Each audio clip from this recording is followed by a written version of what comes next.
Hello, and welcome to the Migraine Oasis podcast, where we'll help you achieve more pain-free days by tackling the root causes that keep you stuck in the pain cycle. Our goal is to help you heal from the inside out for sustainable results. We'll cover everything you need for a holistic and mind-body approach to healing. From understanding how pain works to uncovering areas of tension within the mind, body, and spirit that can trigger your pain, and sharing practical tips to break free and find relief.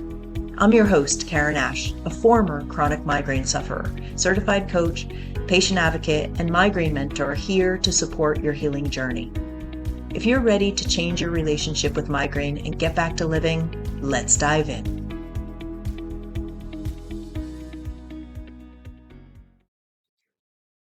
It is the 5-year anniversary of me going off on sick leave. And I thought I would do an episode on the lessons that I've learned. I was out of work for 5 months and then slowly integrated back in, very slowly, like 10% working, then 20%. It was months and months before I was back to about 80%. And then it was very clear that I was leaving the company. I never went back 100% actually, even a year after going out on sick leave. I tried to reintegrate back into work. That didn't, obviously work. I just did not want to go back to that position. They allowed me to find a temporary position until I could find a permanent position. And that was in the mindfulness and the employee wellness, diversity and inclusion, stress management, all these kind of topics were being worked on. And I loved that position, and it fueled the fire for me internally of, yes, this is the type of work I want to do. I want to do self-development. I want to help people out of stress-related illness. I thought it was going to be helping people avoid burnout. And then going into coaching schools and trying to figure out what's my niche going to be. Migraine then became a topic. Okay, I know a lot about this, and it became clear this was a symptom that I could recover from because I was, and I got very excited about helping others do the same. So, little of the backstory there. I actually found a presentation that I had given to my work colleagues. Now, mind you, at the time that I went on sick leave, I was so stressed about what would these people think of me. I was in management in pharma at the time. It was a job you just didn't want to look weak in, and you needed to be on top of your game. I wanted people to respect me and to think of me as a qualified and a competent person. I had this kind of like imposter syndrome sometimes, and I was struggling to keep up with the workload and feeling bad about that. I always had on top of my mind, what are people thinking of me? I just, that was so important to me. And I was giving this presentation to colleagues that were all pharma executives. It's funny looking back at this. I haven't looked at this since 2021. A couple people did come up to me afterwards just saying how brave they thought it was that I completely was raw and telling my story. I felt at the time really passionate about the fact I saw so clearly what stress had done to my body and the mind body connection that I had learned of, and how this environment we were in was coming out in my body in sensations and symptoms. It was like a warning to them. I felt very, I don't know, somehow obliged that now I had this information and I needed to share it with others that, hey, this environment, it's so dysregulating to the nervous system. It's damaging to our health. Yes, we're in drug development and in pharma, but we need to look at this in a more holistic way. So I do look back on this and think, yeah, it was a bit brave to push against the biomedical system as I was giving this presentation. Also, some of the topics that I was talking about with getting in touch with their emotions and different things, but they were all friends and colleagues. So it was quite natural for me to be able to talk openly to them.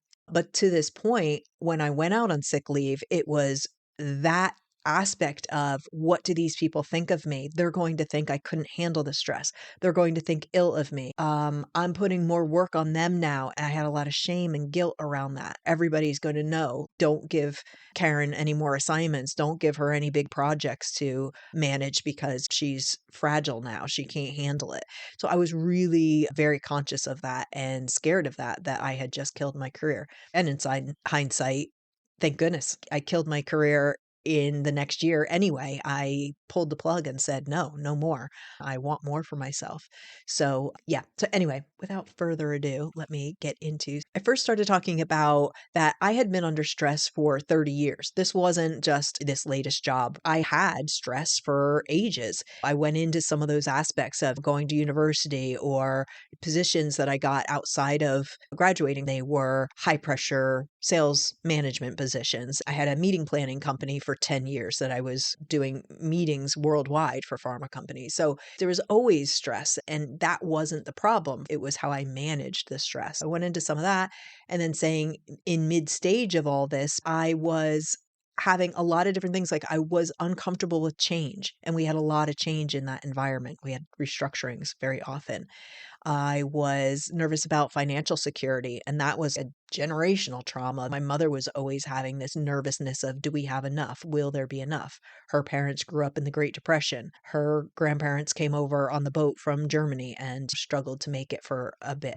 So there was this underlying stuff that I didn't even know. Then my department had been outsourced, and then we came into another position, and it was more around the governance and compliance around our interactions with healthcare professionals and patients. Well, that job was not anything that I signed up for, and it was very tedious. I had to learn all the laws of the various countries that we were operating in and stuff that I felt out of my depths. And I learned it and I was able to be good at it, but not anything I loved or had passion for. I mentioned a death of a loved one, two dogs that I adored passed away within that year before all this came to a head, our global lockdown, being worried about aging parents. That's a big one for a lot of people. And just avoiding my emotions and really overcompensating with work and other distractions in general. How this started showing up was chronic stress related illness and overwhelm and memory issues and brain fog and concentration issues and migraines increasing, waking up in the night with panic and this to-do list. I forgot to do this, I forgot to do that, and just like always in this panic almost every night. And exhaustion, irritability, all the things that come with it, chest and heart pain. And then I went out on sick leave. I never said the word burnout to this group. I just said then I went out on doctor's leave in June of 2020. I have not used that word until this year, 5 years later, which is really interesting. I was so shameful of this, feeling like I couldn't hack it. And what is everybody going to think of me? There was actually a girl on a podcast that I listened to last year, and she was talking so freely about, well, when I burned out and da da da da. And I just thought, oh, like, what is she doing? Like, everybody's going to know, like, that she burned out. And at some point it hit me like, why are you so ashamed of this? Why are you, the migraines aren't a thing, but the burnout for some reason is a heavier weight, as like feeling like a failure or something, or I don't know. I need to do some more processing of that, I think, because obviously there's still some emotions underneath that. I'm getting used to it and I'm starting to really own it, and I want to normalize it. Hey, this is happens when we push ourselves too hard, and when we lack self-care and when we lack self-compassion and boundaries and all this other.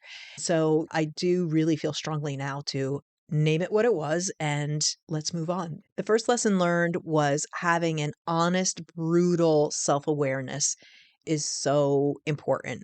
You really need to take time to get to know yourself. And I thought I had done that. I did a lot of therapy and coaching, and I really thought that I was pretty self aware and self evolved. It turns out I was not at all. We were working on things, yes, from childhood or different hurts or wounding, different situations with relationships and that kind of thing. But to know myself as the stuff that was causing me internal stress, I just really did not realize that, say, my perfectionism and how hard I was on myself. I was beating myself up all the time. This inner critic was just incessantly telling me that I was no good at that, or I was messing that up, or it wasn't right, and it was going out with my name on it and had to be right. There was just such an intensity to how I was operating because, in hindsight, it was a control factor. I needed to control my environment to feel safe. And Yeah, this is why perfectionism and people pleasing and all these other things come in. I call it a personality trait, but it's more than that. It's a coping mechanism and a strategy that we come up with as children, actually. And it's a learned thing. When did you learn that you needed to be perfect or things needed to be perfect? Somewhere along the way, either a caretaker or a partner or something along the way has taught you that what you're doing isn't good enough and that more was needed to be done to be accepted, to be loved, to be part of the community, to feel a part of the group, whatever the case may be. So I was talking about the self-awareness, and it's more about, yeah, what your coping strategies are, this people pleasing and overanalyzing, and you have this fear of missing out. So you're constantly trying to not say no to things because you really want to feel like you're not missing out on something, or fear of failure, or your reputation is so important. Understanding what's underneath all that, because that is the root of what needs to be worked on. Perfectionism, another lesson learned that it's just not a thing, that what is perfect to me is not perfect to you. And I'm striving for something that is a creation of perfection that I learned from others that really made no sense. And it put so much pressure on myself. Nobody really was looking that hard at me. They were all concerned about their own stuff. So everybody else was just struggling to keep their head above water. So what I was doing, and if the Excel document was exactly color coordinated and the level of detail that I worried about was just ridiculous. In hindsight, I do feel like that was another way that I was just distracting myself from feeling emotions and dealing with anything at home, and bringing work home and working so many hours was just an escape. I mean, that's pretty clear to me now. The other lesson learned was mindset. Mindset and belief is everything. This was a talk to pharmaceutical people, so they knew the placebo effect. We had to structure our clinical trials around the placebo effect. For anybody that doesn't know what that is, you are trying to test a new medicine that you want to bring to market, a new compound, and you have to have a clinical trial, right? So you have to compare it to something. So you give somebody essentially a sugar pill. It has no active ingredient, but they don't know if it's the real pill or not. They believe that it's going to help them. They believe because they want to believe it's the active ingredients and they're going to get help in some way. And in all clinical trials, there is a placebo effect that some people get well from just taking that inactive pill. It's a phenomena that is just absolutely amazing because it just shows the power of the brain. If you believe something is going to help you, that it actually physically was making them better, making their symptoms go away. So it's something that I knew well and my colleagues knew well. But I was trying to go a step further in what you believe, as far as if I was going all day long saying, I'm so overwhelmed, I can't handle it, I'm so stressed all day long. That was my belief, that I was sending my brain all these danger threat signals. If I was believing, hey, I'm going to do as much as I can, it's all going to get done in the best way possible, I'm going to get through this, it's manageable, I've always managed, those type of less threatening messages to the brain, it would have had a very different effect on my nervous system. Also, having an open mindset versus a fixed, closed mindset. A lot of times in that company, we were having a lot of restructurings and a lot of change, and there were just really upset people around. And many times we were just sitting around bitching and moaning basically about the situation. And that did no good for any of us. And so I was trying to point out what your mindset is, and looking at the negative and looking at the worst case possibility is not going to help us. Looking at the problem is going to keep us in problem mode. If you're looking for solutions or looking to neutralize things, that's where the healing can happen. That's when an open mindset and possibilities and solutions can be found. When I was on sick leave, I consulted with a clinic, and there I really found there were two distinct types of people. One that were open minded and thinking, hey, I've got nothing to lose. I'm at my bottom and nothing has been working so far. So let me listen to these people. If they're telling me my nervous system is totally dysregulated and I need to do something about that, if they're telling me that the holistic approach and looking at my mindset and my beliefs and my stressors and what I've experienced in life and all these kind of things, if they're telling me that's important, I'm going to listen. Those are the people that were healing because they were open, trying whatever, and step by step, they were healing. The ones that just couldn't get out of their own way and were just very negative and victim mindset. This sucks. This is the worst thing that's ever happened to me. I can't heal.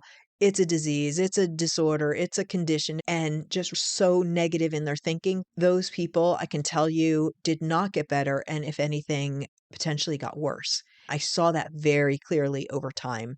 I actually even consulted with one of the therapists there to say, this is my observation. Do you see this? Because I see two very different types of people. And I feel like that other group is not healing. And they were like, yeah, very astute. That is very true. Thankfully, you're in the group that is healing and just continue on keeping this open, curious mindset that is going to do you so much better in the long run. So, yeah, that was a very important lesson to keep open, keep curious, and believing that things are possible because of the placebo effect, because of the ability of the brain to pick up on that and feel safe about that. If you're just constantly like in the problem, the brain's going to feel under attack and under threat. You're going to still have symptoms. How are you going to get out of that, right? If the brain is still feeling unsafe. The next lesson learned was to surround yourself with a team of people.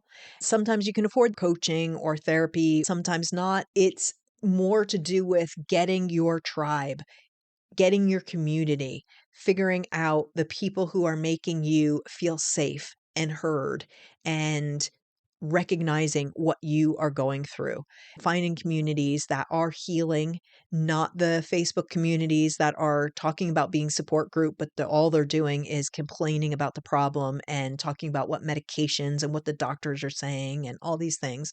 I'm talking about support groups that are communities of people that are healing and talking about solutions. That is so, so, so important because the other way, you're just focused again on the problem and it's going to just keep you stuck in this loop of the doom and gloom of it all. And it can feed into your doubt, by the way, if you're in these groups and you're seeing other people saying, no, no, I heard that it's magnesium. I heard that it's this. I heard it's that. And you just keep going down all these rabbit holes and you just have all this doubt that is making the brain feel very, very unsafe. So that is an important thing to just have connection and have, whether it's certain people that you follow online, if it's certain people that you are in groups with, or whatever the case may be, just to feel like you are not alone in this. In migraine, there's 1 billion people worldwide suffering. So you are definitely not alone when it comes to migraine. And there are places, and if you're looking for community, DM me. I am at the moment trying to work on something with group coaching that's not set up yet, but I really feel like this community part is very important. And so I want to get something going with that to help you. The next lesson learned was listen to your body. For so many years, I just didn't even know what that meant. First of all, I was so in my head, so analytical, so over functioning and trying to think my way through everything. And I thought that gave me a sense of control. I started getting then some coaches that one specifically kept telling me, drop 10 inches, go down into your body. You're up in your head all the time. Drop down into the body. And she would always remind me of that until I started catching myself and saying, I need to drop down. She's like, yeah. It made such a difference of listening. And we all have this innate intuition. We all have it, but we are typically not listening because we're so busy. Life is hectic, it's fast paced, and there's a lot going on. That's a given. But until you take these little, even micro moments of 1 minute at a time to check in with yourself, what do I need right now? Do I need a hot tea? Would a coffee make me feel good? Let me just walk out on the balcony and just feel the sun on my skin. Let me just take a really deep cleansing breath. That's going to feel good to me right now. Am I sitting here just powering through and I haven't eaten all day? Yeah, let me get up and just have something to eat. All these little micro things make a big difference because they're reassuring the brain everything's fine. We're not under threat. I'm good. I'm taking care of myself. And I actually mean it. I'm looking out for myself. I don't have this huge inner critic that's beating myself up all day, making you feel like there's threat at every corner. I have the self compassion now, and I am working on making sure that my needs are met because I matter. And that is a huge thing. That's probably another lesson that I should have added, that you matter. And I don't think I've told this story, but the reason why I went out on sick leave when I did was because I had an appointment with my counselor and I was just complaining about the stress and the workload and the life work balance that I didn't have. I was working on another big project and I just felt like, how am I supposed to do this 200% job? This is just not realistic and nobody's listening to me and I'm not heard and da da. And she said, "When are you going to choose you? When is it time for you?" And I remember that just being like, boof, it just hit me like a ton of bricks. And I burst out crying. And she said, "It's time. When is it going to be time? What's it going to take? Because you're now sitting in my office holding your chest because you're saying your heart and your chest is hurting 24/7, pain 24/7 for months. And you're not going to the doctor about that? Like, what is going on? When is it your turn?" And that woke me up. So, really paying attention to the body and understanding all these symptoms are escalating, what is going on, and why would that be happening, and understanding the nervous system dysregulation that's going on, and using the intuition, silencing yourself a little bit to be able to say, okay, this is what's going on. Okay, that's a normal felt sense that I would have in my body. I'm really nervous. So, yeah, it makes sense that my stomach is upset or whatever the case may be. Migraines, obviously, them escalating and it coinciding with me taking a high pressure job. Yeah, that in hindsight wasn't strange.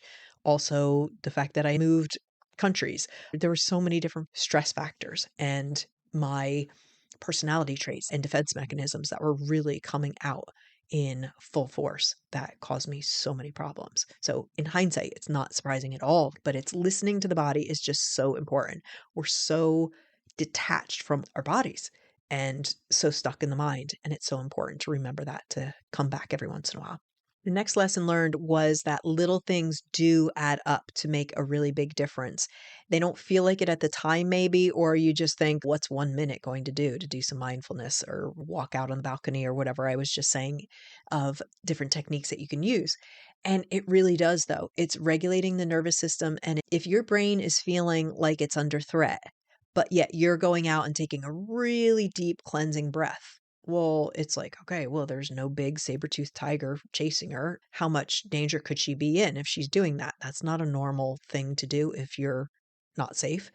So it's these little micro things. And it became a habit for me of doing little things all day long to just check in with myself and not in a way that's hyper vigilant checking in with yourself. Like, what do I need? What do I need? It's just this ease about it of I matter and my needs matter. And I'm putting myself up on the list of everybody else. Why wouldn't I? Why? I remember saying this to a client and she was so taken aback. It was really moving to her that I said, "Why wouldn't you matter? Why wouldn't your needs matter? Of course." And she was just like, "I don't know. I never thought about it like that." It was a part of a conversation that was a pivotal moment that shifted something for her, which was great.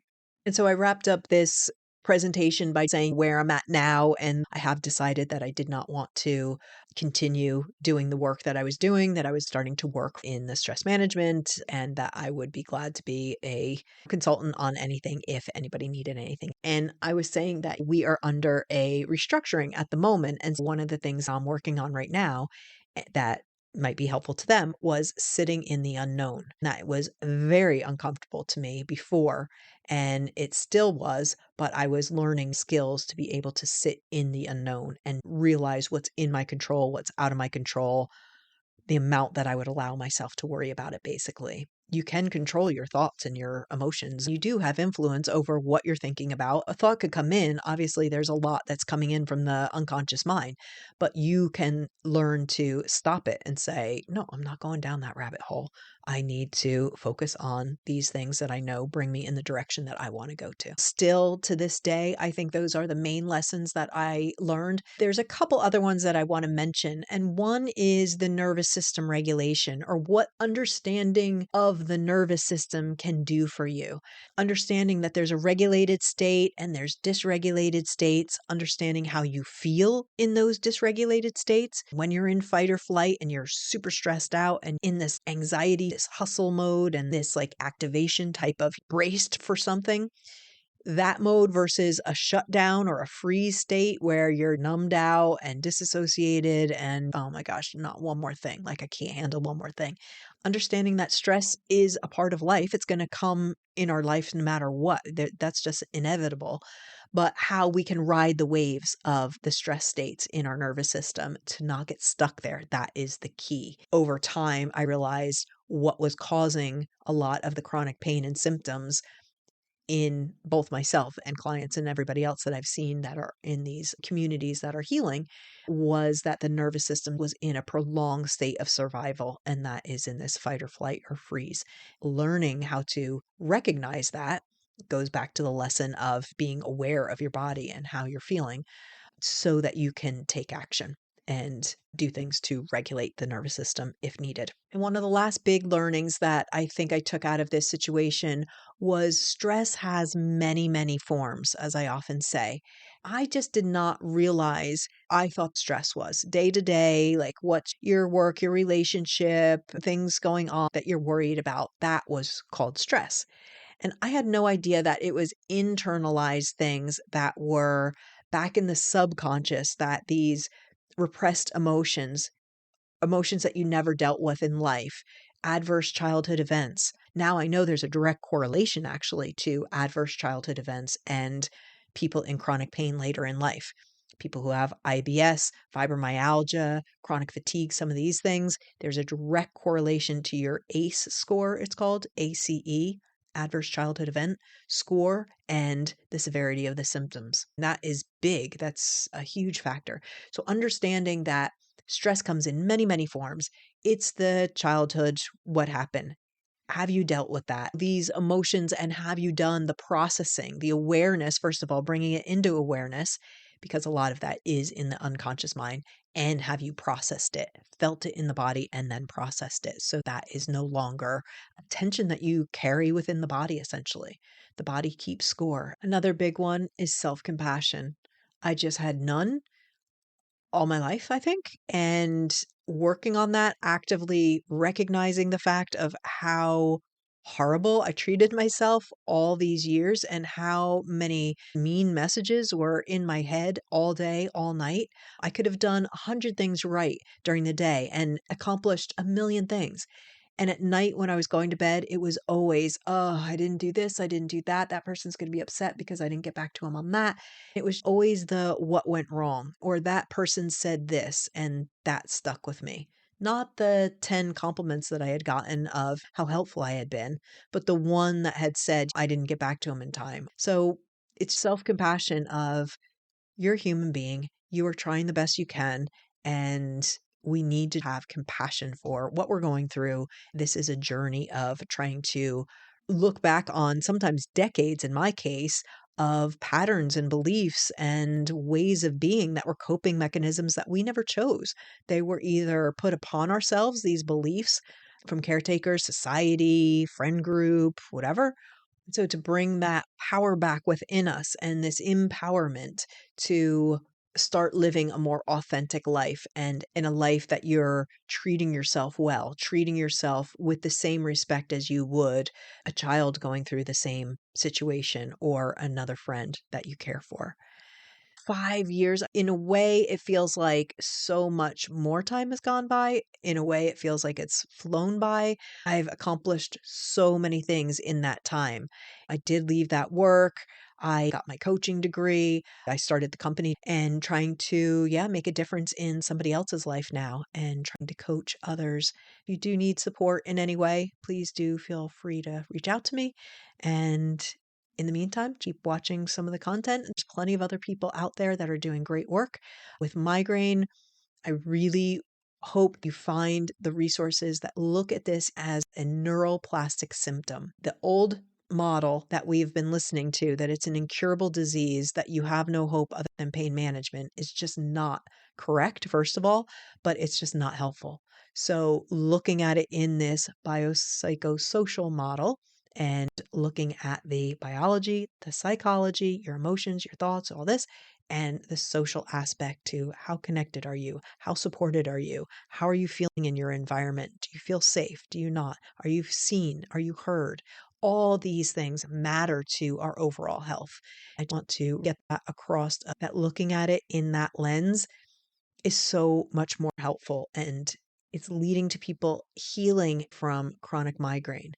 I no longer have chronic pain, which is amazing to me. I look back on those years that I thought, yeah, this is just my lot in life. If you think it's in your genes and you can't break free of this, go back and listen to my podcast on genetics. This new approach, this new model, I really hope gets more traction and more people are looking into this. I also hope the little rambling off topics of things like the placebo effect or certain things about how things were at work and the defense mechanisms that maybe I had incorporated maybe spark something in you as well of thinking of it in a different way. I really do not regret this whole 5 years. I know it sounds crazy. I know that some people are like, oh, how could you thank the pain? It's not that I'm thanking the pain. I obviously would have preferred my brain to have chosen another way to get my attention, but this worked. This really was a wake up call. It's just to say, if you're going through this and it seems like a really dark time and you're at the beginning of your journey, just know that it gets better, and that looking back on hindsight, I really can say this is what was needed to just crack me wide open and to expose these pieces that were just not working, that were not resonating with my true, authentic self and values and life and what I wanted for my life going forward. I just hadn't had the insights or the awareness to look at some of this stuff. So as you do this work, even as painful as it can be at times, because you're looking at patterns and things that you want to disrupt, and there is some work to it, it was so well worth it. And I was so motivated because I saw other people healing. And so I hope I can be a ray of sunshine on that front to just know that this is possible. I hope something resonated for you and you're able to take something out of this to help you on your own healing journey. Reach out if I can be of help in any way. Pass this along to anybody else that you think that it would be helpful for. And until then, I hope to see you soon. Thanks for tuning in to the Migraine Oasis. I hope today's episode has inspired you to explore new approaches and provide some actionable steps you can use. Check out the show notes for any of the links of resources mentioned. If you found this valuable, please follow and subscribe, leave a review, and share it with others. This greatly helps our algorithm to ensure that this information gets out to more people who can benefit. If you're not already a part of the Migraine Oasis online community, check us out and stay tuned for more support, relief, and healing throughout the week. Until next time, stay hopeful and believe that more pain-free days are in your future. We're honored to support your healing journey. Take care of yourself and be well.